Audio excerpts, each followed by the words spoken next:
Greetings, adventurers, and welcome back to the Den of the Drake. Other dragons hoard gold, while I hoard internet cringe. I remember when I was a kid, my little snot-nosed friends and I would love to play pirates. But every time we played, we would always stop because of one dumb reason. We would always fight about who got to be the captain. Because I was a little and my parents didn't hit me enough, the first time we played pirates and I didn't get to be captain, I walked home from the neighbor's house and hid in a closet. Because that's exactly the kind of behavior you want to see from your captain, right? Again, I was like 6. Of course, I grew up, and now I disappoint everyone in a completely different way. But as you all know, there is a special kind of man-child who never grows out of the "I wanna be the captain" phase. Today's story stars one of these special little man-children as he muscles his way into a sci-fi game and uses his power to abuse the rest of the party. Now, without any further delay, let's go ahead and dive right into the horrifying world of r/RPG-Horror-Stories. Enjoy. This week's story comes from user Mr. Tricorder and is titled Captain Kirk Syndrome. The cast: the GM, our paid GM.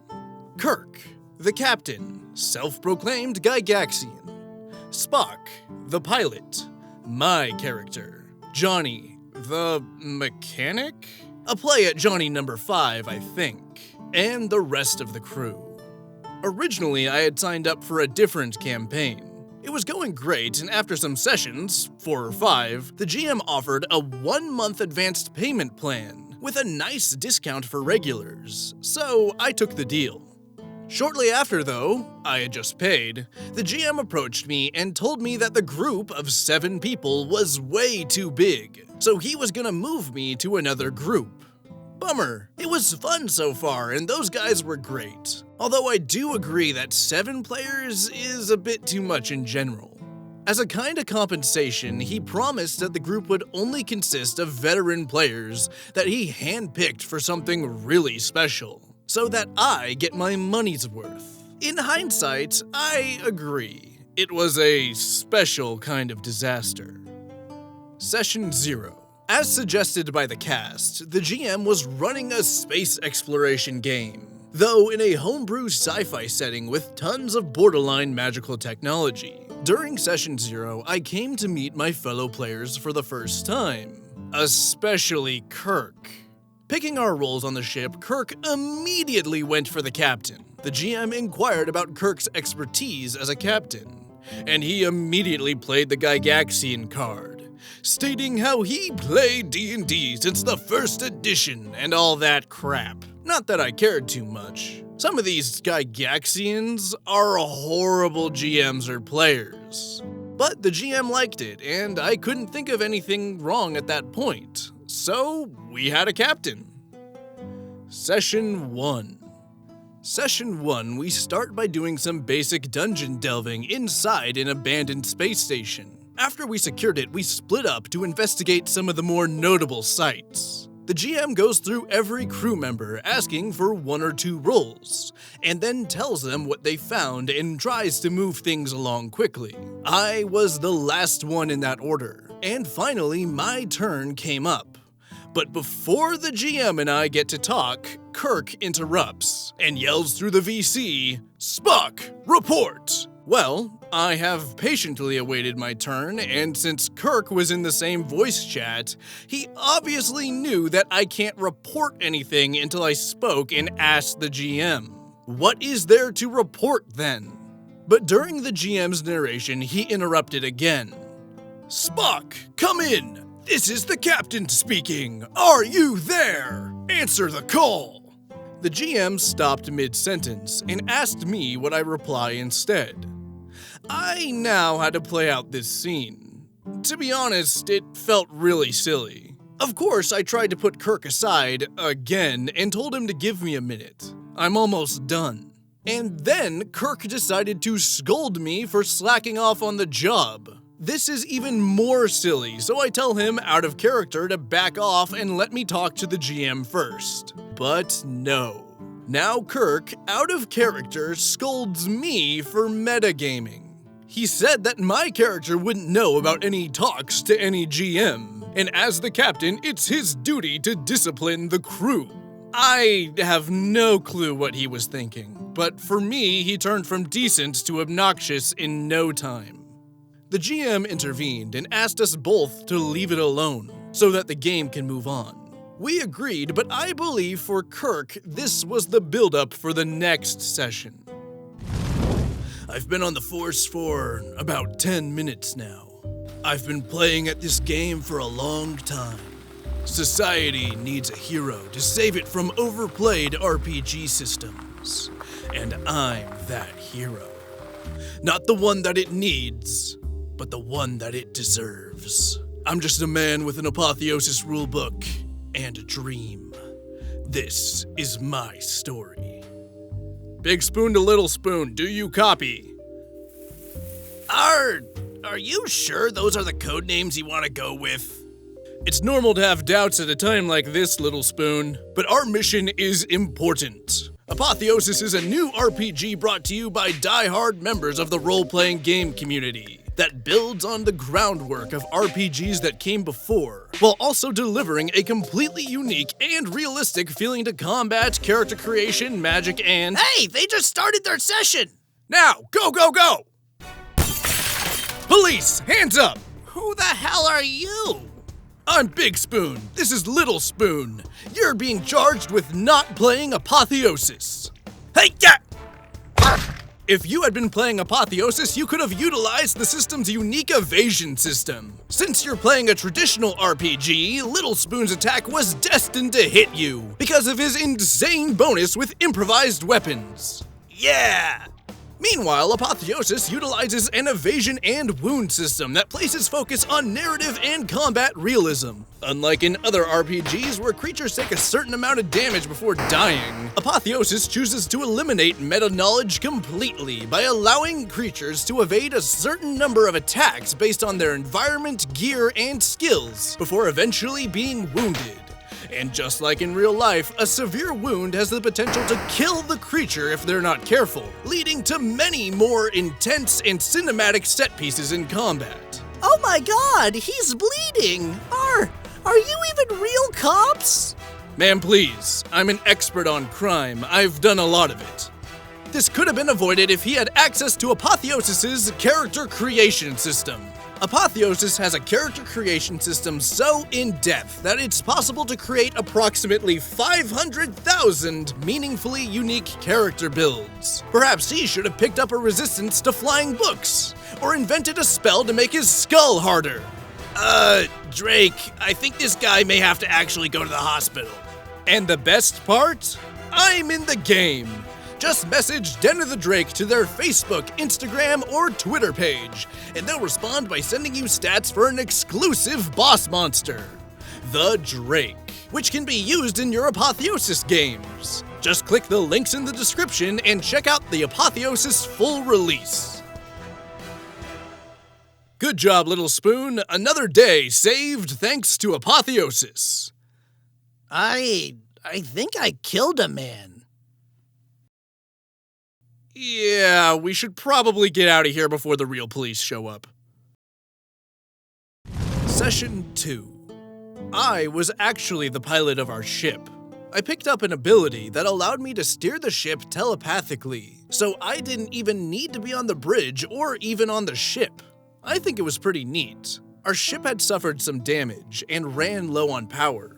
To assess the damage, Kirk used a device he found earlier to telepathically connect to the ship as well. I said I could do this too, but Kirk insisted that I do something else. Fair enough, so we're both connected now, but we went on to different tasks. After some investigating, we found a power source to refuel, but in order to get to it, we needed to steer the damaged ship with minimal fuel usage through some dangerous obstacles. Alright, time for the pilot to shine. Or so you might think. I will paraphrase roughly. Kirk, I will use my connection to safely guide the ship through. Me. Don't you have a crew member for that? Kirk. Oh, you think you can do this better than me? Me? I'm the pilot? Kirk. Ha! I will teach you a lesson. With my connection, I have superior control over the ship. Way to be condescending. So we decided to get the GM involved and simply ask if this is indeed true. And the GM agreed. F my life. Kirk's device was indeed more advanced, and indeed allowed for better control. Thus, Kirk would have the better chances of succeeding at the task at hand. Nice. My character just became useless. I talked to the GM after, and he claimed that he had forgot that I had that power. He also tried to argue that technically it wasn't about piloting the ship. I really didn't understand what he was getting at. I was not in the mood to be open for technicalities at the time. I was mostly just disappointed. It's moving the ship from A to B. What technicalities are there to discuss? The GM tried to defuse the situation by promising that the captain's device will cease to function properly within the upcoming mission, and that I will have to replace the captain as pilot again. Though I still voiced my concern about this. After all, I wanted to play a decent spaceship pilot, not the replacement due to a lack of better options. However, the GM urged me to use this for some inter-crew conflict, and to RP around this. I wasn't really eager to do so, but quite reluctantly, I agreed. Session 3. The ship just recharged and we traveled on. I tinkered with the sensors a bit since I was booted from the pilot seat, which Kirk made clear that I'm explicitly not. He's going to control the ship in critical situations, but someone still needs to do all the routine tasks that he can't be bothered with. So he disallows me from taking up another position on the ship. I told him I'm his pilot, not his lackey, so stop with the condescension. Kirk went on with some insults, but I didn't reply or interact with him. It was tiring and I checked out, not commenting on anything. Johnny, you see, was an android, and he was more of a comic relief character, a faulty robot that became self-aware, somewhat like Johnny number 5. The player occasionally went a little overboard with playing out Johnny's faultiness, but nothing too serious. He wrapped things up when people stopped laughing and moved on. The players, including me, liked it. Except for Kirk. Johnny was maintaining the ship and screwed up somehow. I can't remember the details, but it was the result of a fumbled roll. The GM prompted him to describe it as he fleshed it out. It was a little more dramatic than the GM was intending, with some minor system powering down, but it was nothing consequential, since we were traveling peacefully. And also, the description was funny as hell. But seemingly, it wasn't funny for Kirk. He decided to yell insults at the droid, like how a faulty droid shouldn't be on the ship, and how he's going to melt him down for parts. Johnny tried to withdraw from the situation, but Kirk was not having it. He told him how he doesn't recognize Johnny as a real person, and how he's easily replaceable, blah blah blah. The session ended there. And I was just honestly confused by this. The GM seemed to want some inter-crew conflict, but, well, I can't speak for the other players, but this seemed beyond just RP. To be honest, I believe I only stayed because I had paid up front. Okay, so Kirk's actions here are really starting to piss me off. Let's do a little recap, shall we? Your character wouldn't know anything about any talks with the GM. Motherfucker, your character wouldn't know anything without talks to the GM. Talking to the GM is how you know what the world looks like, numbnuts. If talking with the GM is considered metagaming, then you might as well put on a blindfold and some soundproof headphones before crawling into the fetal position to do your best Helen Keller impression. Because without the DM telling you what's there, you are literally deaf and blind. The amount of ego necessary to push for information out of another player when they literally know nothing is staggering. And then we got good old Captain Crunch here asserting his dominance over other players by taking over their job whenever it's convenient to him. Of course, it's never sustainable to invest this amount of ego into anything, especially an RPG. No one character is designed to be able to do everything, and refusing to accept that will lead to disappointment from either you or literally everyone else sitting at the table. And now Captain Crybaby is throwing a temper tantrum because someone dared to roleplay in his role-playing game.